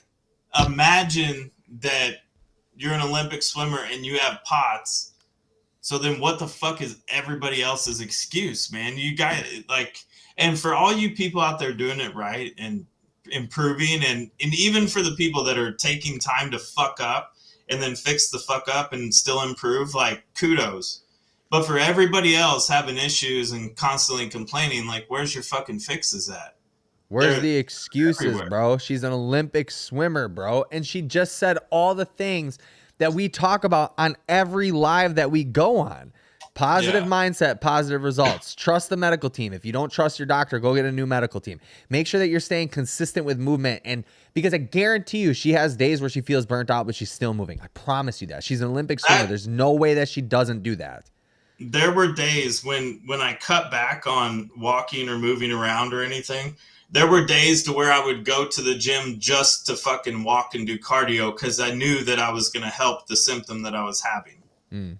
And it worked. When I cut out hydration, or when I cut back on salt, or when I added sugar, all those things affected me. Oh, yeah. But it just as much as not moving around. If you're not constantly moving around enough each day, then you're going to have symptoms. Yeah. Jazan goes, she was already fit when she got it. POTS got her out for a few years before she could compete again. Yeah, but how do you think that she got better? How do you think that she got back? So, like, dude, that's my story. Yeah, so me too. Mine too. When you have previously been fit, absolutely 1000% it will be easier to get fit again. That's part of the 100%. reason why I started tanking my shit, because I realized when I need to come back from this, it's going to take like 3 weeks to a month to where I'll see really good changes and be more stable again. Yeah. But it's going to take me a year to recover in a really, really good, healthy way. It's going to take that full year of constant progress, conditioning, diet. It's going to take that full year for me to build back up, but then I can actually build back up to where I can lift heavier again. Mm-hmm. Yeah. And so it may be easier for you to get fit again, but that's not just true for people with POTS. It's true for just like, if you have been fit in your life before and you take time off, it's easier to get fit again. Absolutely. But yeah, POTS got her out for a few years before she could compete. Absolutely. But the thing is that she did it. She did it. And so the point is still that there's just no excuses for anybody. Like, there's just no excuses. I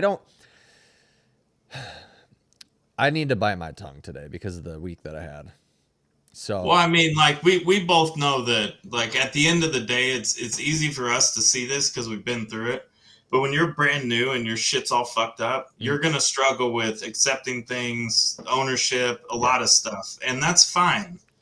But the key point we're trying to make is that if you don't do these certain fucking things, then you're just going to continue to suffer. And then eventually, because when I got POTS, nobody fucking gave a shit.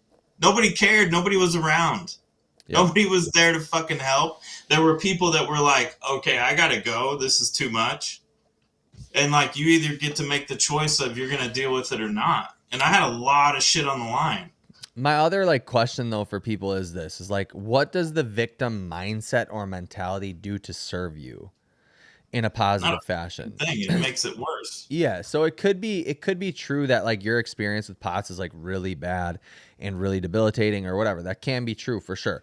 But having a poor mindset and a victim mindset and not taking any sort of accountability is not serving you in a good way.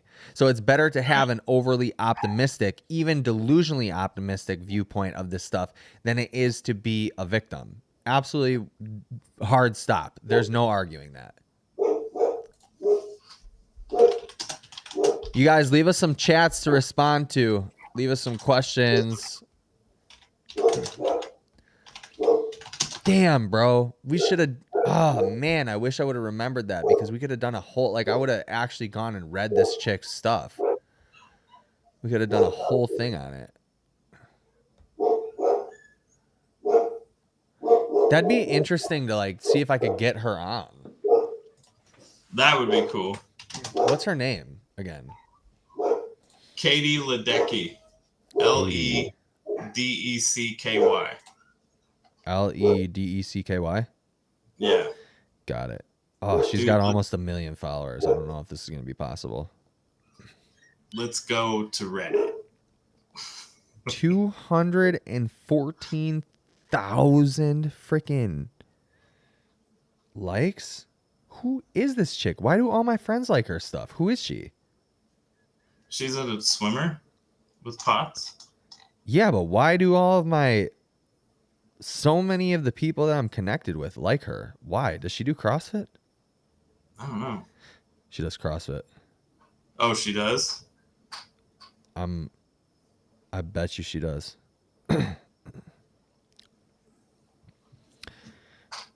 Yeah. Yeah, she does. At least CrossFit styles workouts. What do you know about vitamin C for POTS? I don't know super specifically about vitamin C for POTS. All I know is that it is a what's it called? It's an antioxidant, and the antioxidant vitamin C can do a lot for like clearing certain viral components and things, and it helps lower oxidative stress. So in turn, the correlation between oxidative stress and POTS is pretty big. So it might help lower oxidative stress, but there's also like a lot of not super conducive things to probably the effects that you want from exercise and stuff that vitamin C does. So like over using vitamin C or using it at the wrong times when you need the inflammation from exercise and stuff to actually create a benefit in physiology can actually be detrimental. So that's about all I know and about as far as I'm willing to go. So like I used to supplement with vitamin C really heavy, but I would do it hours before a training session, cardio or anaerobic weightlifting, or I'd do it like far after. Dude, I noticed that creatine was something that's important for me. Yep. I've been seeing more and more people ask about that and talk about it. Yeah. Yeah. Do we know why? Because it holds water in the muscle.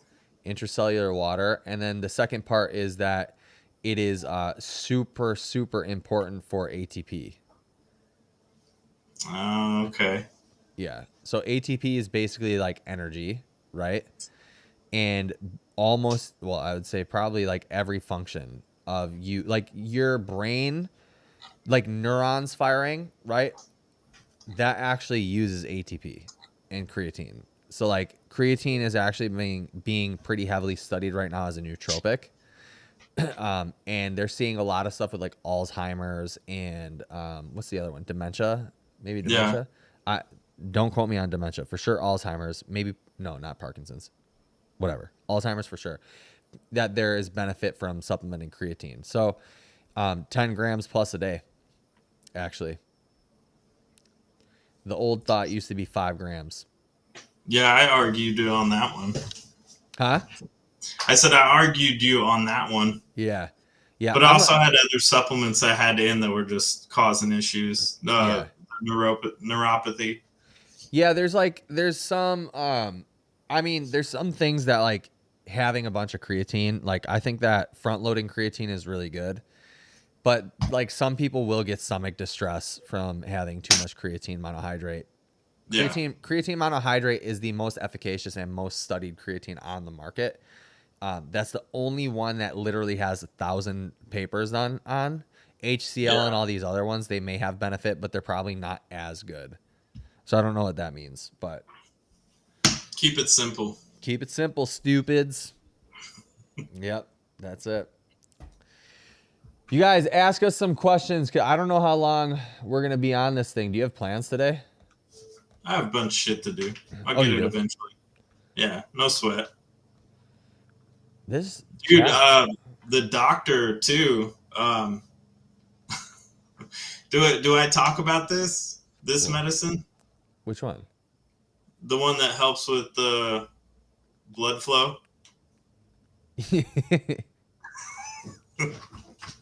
yeah, I think you should. All right, that'd be pretty good. Hold on. Wait, before we do that, let's answer Jason real quick. What did you already cover? We covered. I have no idea. We just have kind of been bullshitting this whole time. Yeah. Talked about the Olympics, Illuminati. We talked about we talked about victimhood, non-negotiables for POTS, setting alarms. Talked about a lot of stuff, actually. Bitched about people's excuses and why they can't get better. Yep. yeah, we did that. All right, yeah, talk about. I got a piece. Should I be here for you talking about this medication? Or do you want to just go off about it? I might just go off about it. All right, I'm going to pee. You do it. All right. So, in my medication ventures, the Duloxetine it works really good for me. It keeps my adrenaline from dumping. My fight or flight is pretty contained with it. But those medicines, this is an SNRI and Prozac is an SSRI. So they work a little different on different things, but they're basically kind of the same. All these medicines have one issue for guys, and that I know of for guys. I don't know about women, but guys, it'll fuck your dick up.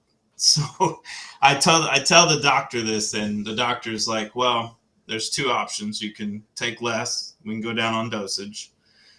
But it seems to be working, or I can give you this pill. So she gives me Cialis. And so I do what everybody that's given Cialis or any kind of, how do you say it, make your dick work drug. And I take it and I go home and see what happens. Nothing happened. But I did notice in the first day or two that my blood volume or vascularity had increased from the nitric oxide uptake, and that it seemed like blood was moving around more easy. So the way this drug works is it takes away blood from your midsection and brings it to your extremities, your arms, your legs, your dick, whatever's sticking out, I guess. So it did increase my blood volume, blood vascularity, and seemed like moving through my body. And this is what I assume because I'm the patient, I'm on it. So that was an interesting kind of like observation for going on it. And so now that medicine is like a daily medication. And the one thing I noticed from it, it doesn't make me fucking just crazy horny all the time. It just basically allows my body to move around blood easier. But yeah, if there's ever a time I'm in that situation, it's probably going to be okay. But your blood volume, and to add to that for guys, like your blood volume is important, like for obvious reasons, right? With POTS, but also for other things working well.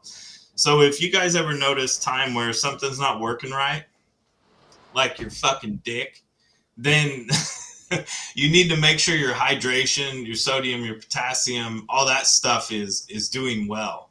If that stuff's in check, then normally your hydration and your blood volume is going to be increased, which means everything should work well. So that's pretty much the spiel. You missed the whole thing. Boners. Boners. That's all I. That's all I have to say. You were talking about Cialis. Yeah. Yeah. It was crazy how that worked, though, honestly. Like, I was kind of taken back. And I talked to the doctor about it, and she was like, that actually makes a lot of sense. So, Yeah. Well, I mean, dude, Cialis is a banned substance in sports because it works that good. really? For blood flow. Yeah. Yeah. It works that good. Like I know a bunch of powerlifter dudes that use Cialis. Yeah. Yeah, I've heard of that. Jazand, we've heard all the don't be this and don't do that, but what positive things can get and keep guys motivated to do what you need to do to get better? So if you want to talk about guys, well, hold on. I think it is positive telling people what not to do and to not be a certain way. You know what I mean? Like I do. I think that is. Yeah. Oh, you guys. Yeah, I think she's not saying that. I think she's just asking for the other end of it. So what? Okay, and keep you guys motivated to do what you need to do to get better. Okay, my thing is this. I don't like the term motivation. I don't like relying on motivation because to me, motivation is a fleeting emotion. It comes and goes, it ebbs and flows. Yeah. I don't believe in motivation. I also don't believe in willpower. Like because I know that we've talked about this before. Willpower. Yeah. Everybody has a limited source of willpower.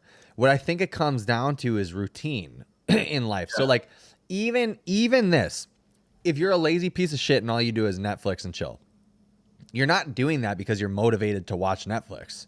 You're not doing that because you're not motivated to do anything else. You have created a routine. This is how your lifestyle is set up. These are the things that you do. And that is you go to work, you come home, you jack off, you watch TV, you watch Netflix, and then you whatever, right? That's your routine. So that's what you're going to stick to. My whole thing is setting up your lifestyle in a routine that makes sense for the outcome that you want.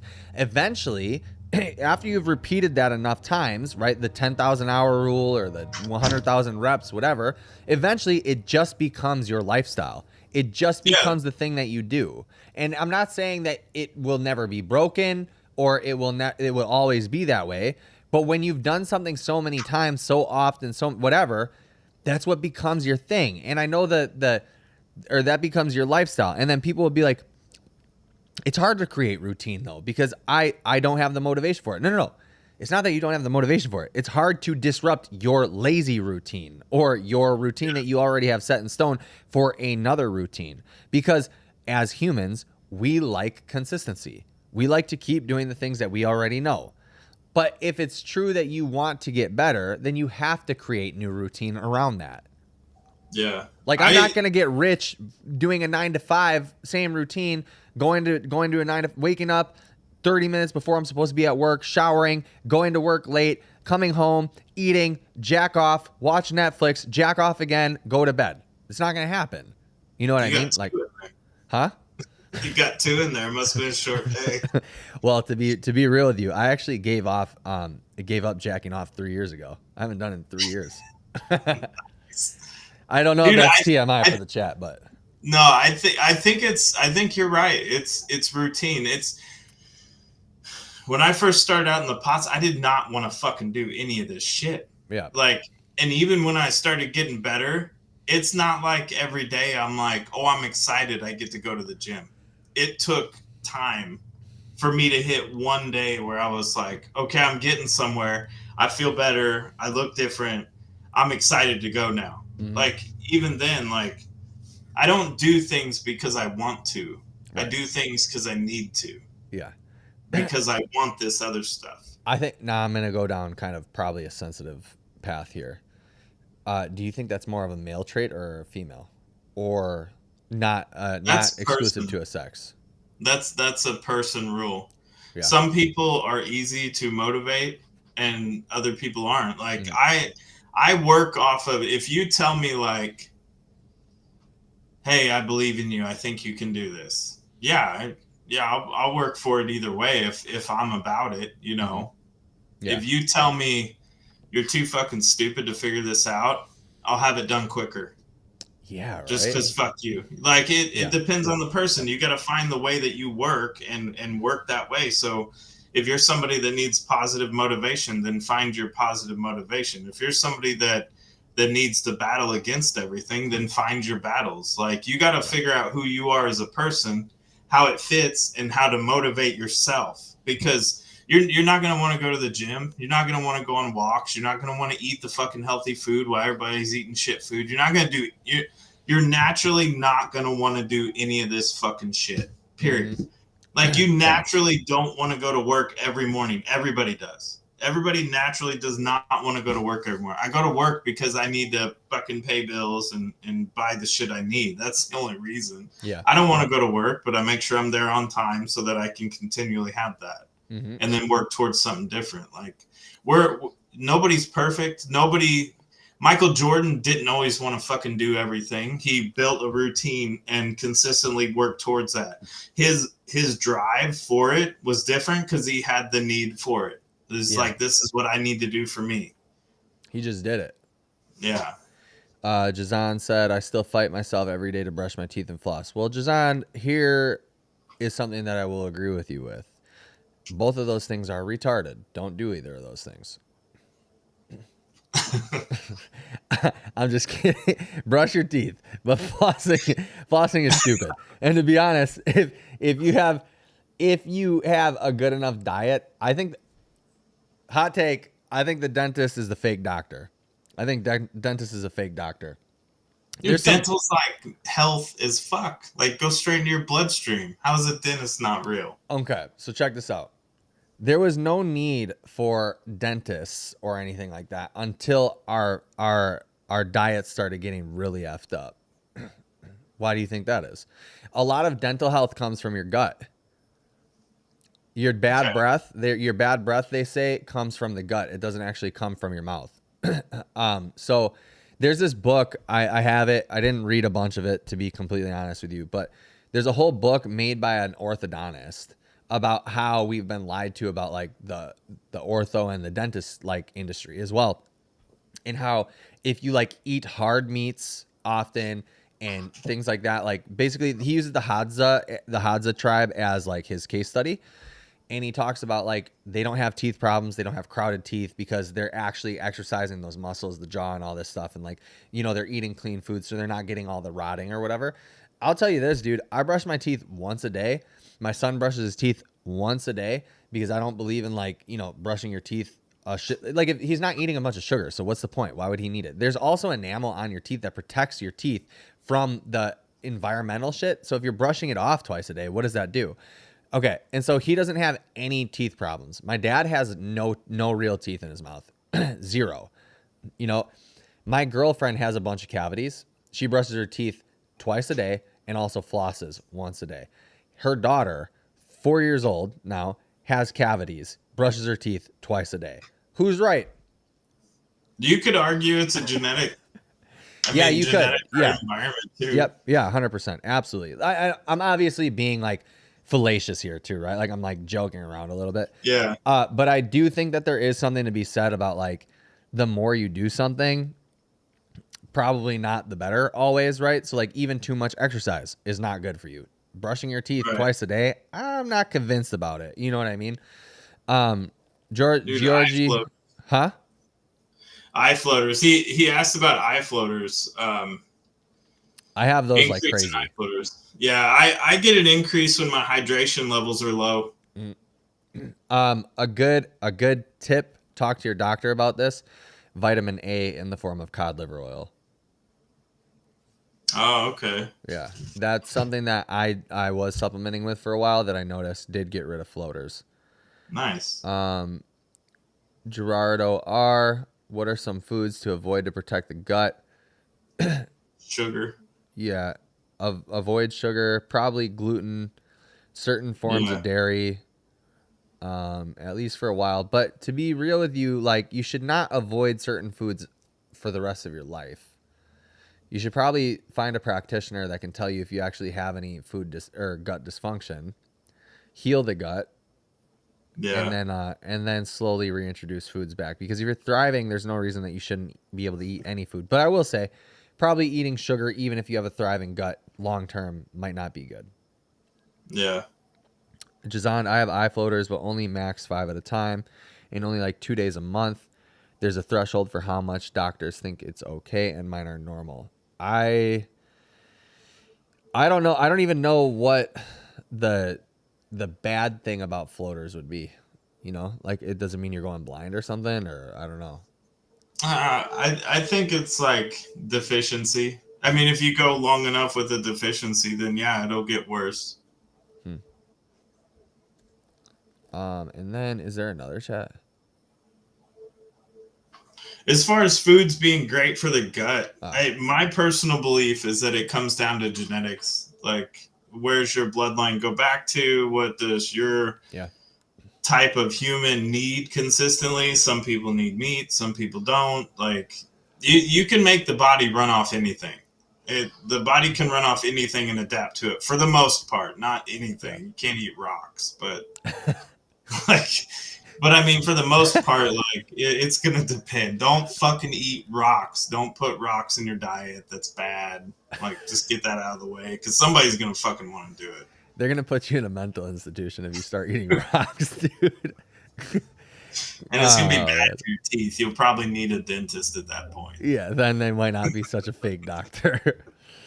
Jazan goes, it's a certain part of your eye letting go. Too much is obviously bad, and also if you can't see much, that's unpleasant. Yeah, for sure.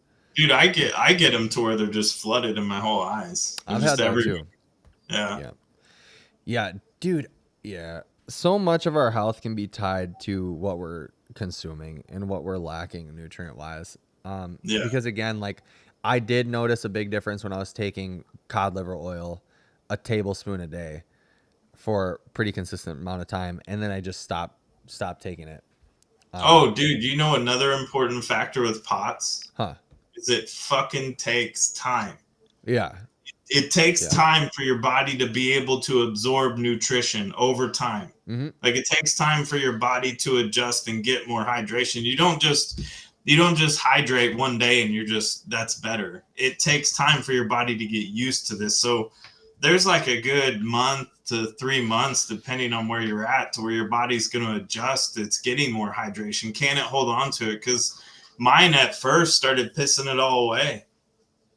It was just, I would dump in hydration, it would go right out. Yeah. I couldn't hold on to it. Yeah, absolutely.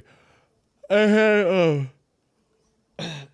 had that talk with a client of mine this week, actually. I shouldn't put the entire conversation on blast, actually, because it wasn't a pleasant conversation at all. But yeah, the thing is that recovery from anything takes a long time, right? So like if you broke your leg and they had to put a cast on you, you wouldn't be like, well, I've had this cast on for a week, so it should be good now, right? And then cut it off and then try to walk. No, dude, it takes time. Like, and everybody's time is different. And what I will say is this too. If you have done something that has helped you in the past, but as soon as you jumped off the thing, you were bad, it probably didn't actually help you, right? It just put it at bay. Things that are helping you, if you take a little bit of time off, right, from doing said thing, you shouldn't really notice that much of a fall off. And if you do, it probably didn't help that much. Like, it took you 3 weeks of like doing all the things to feel like shit. You know what I mean? Yeah. And you bombed your body with a bunch of stuff. You bombed your body. So like if it's a matter of like you were following an exercise program and you were feeling better, and then you took a few days off or a week or whatever off, and you started feeling like shit again, that exercise program probably didn't help you. Right. I'm talking about chops. Right. And you got to figure, like, there's a generalized statement to POTS, just like there's a generalized statement to what workout you need. If you go and everybody just does the chops protocol, it's not going to work for everybody. Yeah. 100%. Some person might start way back farther and need something more simple. Yeah. Yep. I think that's what people don't understand about it. So then if you just go out and you just throw in the CHOPS protocol and just do it and then you fail, you're not understanding what it really takes to build up. It was hard for me to understand when we first started because I was just walking and doing this stupid little shit. Yeah. Well, dude, people miss the mark so much on the POTS thing because like there's so much emotional attachment to this rather than logical thinking. And I'm not trying to be an asshole or be like, I know everything, because I definitely don't. But so many people miss the mark. They're like, zone 2 cardio is the most important thing. Zone 2 cardio is the thing that gets everybody better or whatever. And it's like, dude, no, you like, if you think that, you obviously don't understand the mechanism for why zone 2 cardio may be beneficial or whatever. Yeah. Like it's pretty clear that you don't understand the physiology or the physiological adaptations to why zone 2 might be beneficial for you with POTS.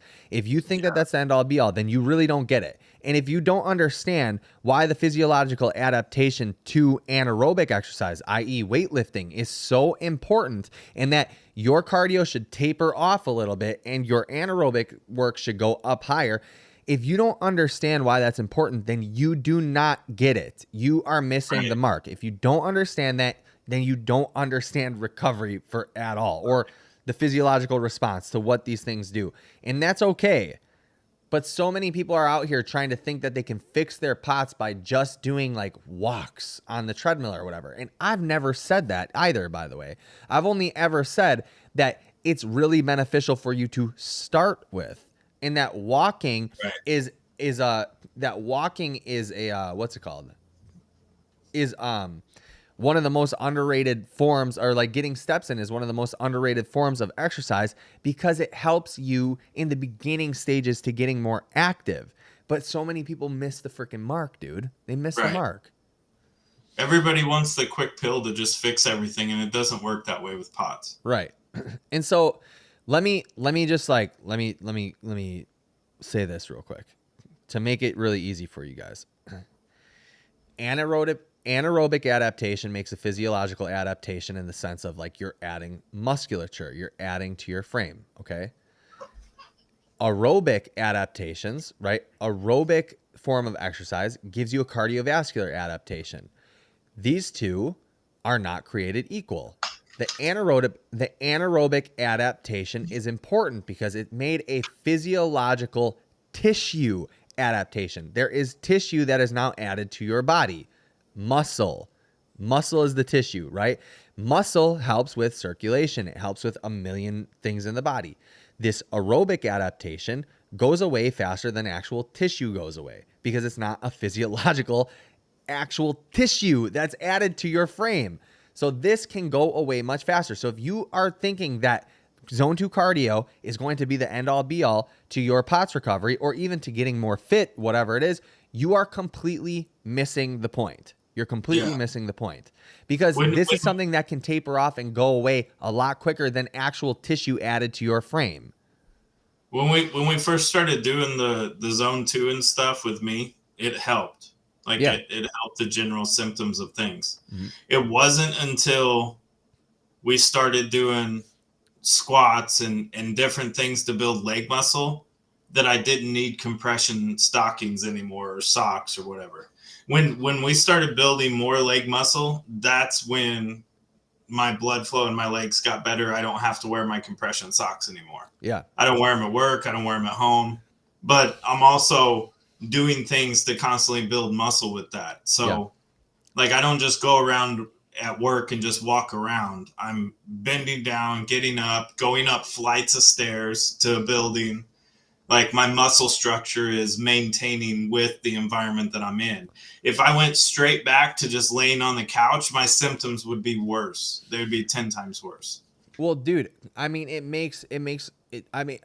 dude, layman's terms, it makes sense, right? For layman's terms, it makes sense because you have more tissue on your body, so you have to have more blood volume. There has to be more blood circulating throughout your body in order to hold tissue, right? Or not to hold tissue. Yeah, no, I get you get what I'm saying. You get what I'm saying, right?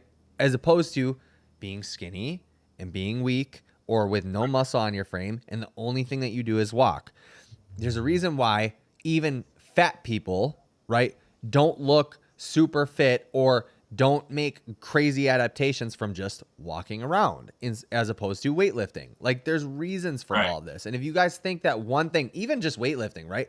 Weightlifting is not going to be the end all be all either. The point is to start with aerobic training, taper the aerobic training up, and then slowly taper it off as you create the aerobic adaptation with an anaerobic sort of stimulus. Like, it's a And kind of, that's where like I looked back through Justin's stuff before I started with him, and I was like, I understood workouts, so I understood the gist of everything and how it went.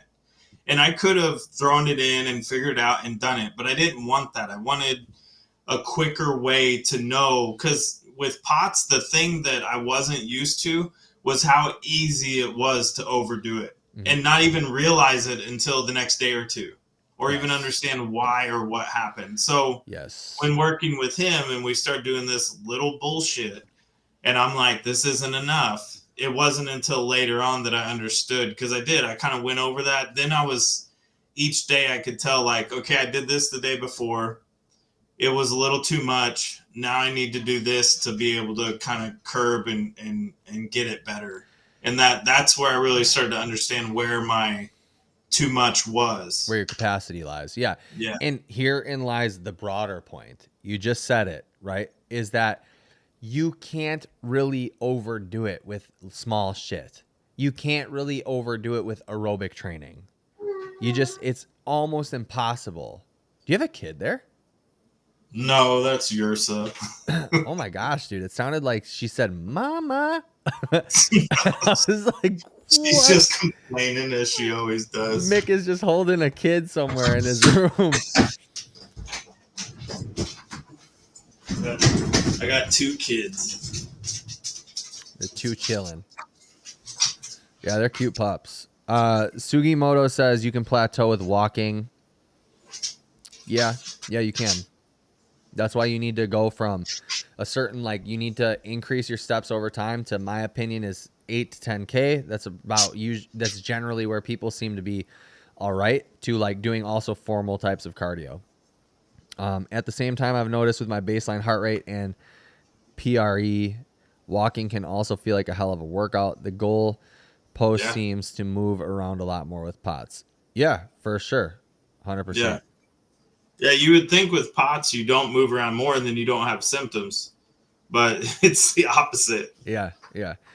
It's like but I think what people, again, going back to the conversation of like what is just uncomfortable and what is debilitating is really suited for this too. Is that, yeah, walking can be a hell of a workout. That doesn't mean that you don't do it.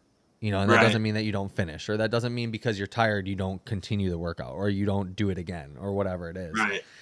That's part of, we talked about earlier that a lot of the complaints that people have with POTS are complaints of uncomfortability rather than actual debilitation.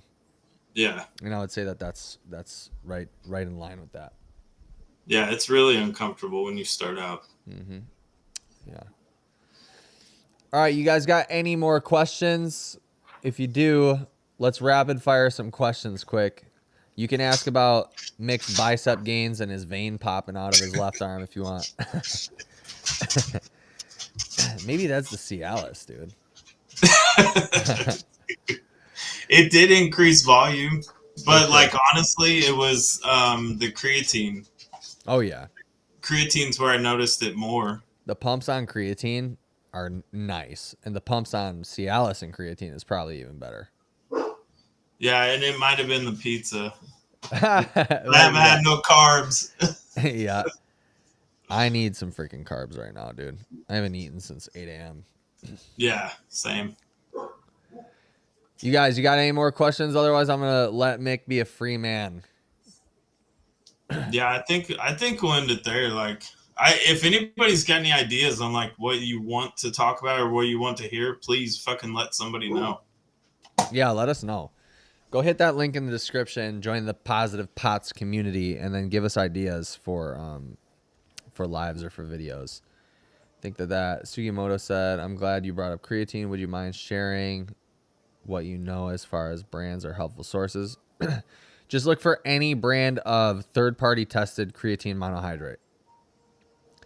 Bulk Supplements has an micronized creatine monohydrate that I really like. It's cheap. It's affordable. You get a lot of servings. My girlfriend and I go through a bag like every 2 months, and it costs like $20 to re-up it. So Yeah, the creatine was good. There's easy sources to find out there. It's normally pretty clean across the board. It's only one ingredient, so yeah. And then that's it. All right, guys, we're gonna end it there. He's got some stuff to do today, as do I. But yeah, thanks so much for watching. Glad you guys could make it. Thanks for rocking with us. I'm gonna be in Texas Wednesday through Sunday. So it's basically going to be 2 weeks with inconsistent streaming. But yeah. Are you scared of the hot weather? I'm not going to lie, dude. Kind of. But not because of pots, but because I hate hot weather, dude. It's going to be 102. I think that's why we hate hot weather is because of the pots. Huh? I think that's why people hate hot weather is because of the pots. Like, yeah, I just think your body's naturally like, nah, I'm good. Yeah, it's supposed to be 102 on average every day that I'm Nice. here. But mostly everything is inside for what I need to be doing. I'm supposed to be doing some men's workouts with this dude at like 7 a.m. So hopefully at 7 a.m. it's like not that hot. But yeah, it'll be interesting to say the least. All right, guys. Well, thanks so much for chilling with us. Thanks for asking questions. Thanks for being here. Thanks for liking the video. If you haven't liked it already, please hit that like button so that it shows up in the algorithm. If you haven't already, go click the website down below to see client testimonials of mine. Hit me up for one-on-one coaching or join our Positive Pots community where you can also find Mick in there and you can ask a bunch of questions. He's super willing to communicate and help and talk. And yeah, that's about it. You got anything to say? No. All right, cool. I'm going to go eat some plantain chips and guac. All right. Enjoy. Sweet. All right, guys. Peace out. Goodbye.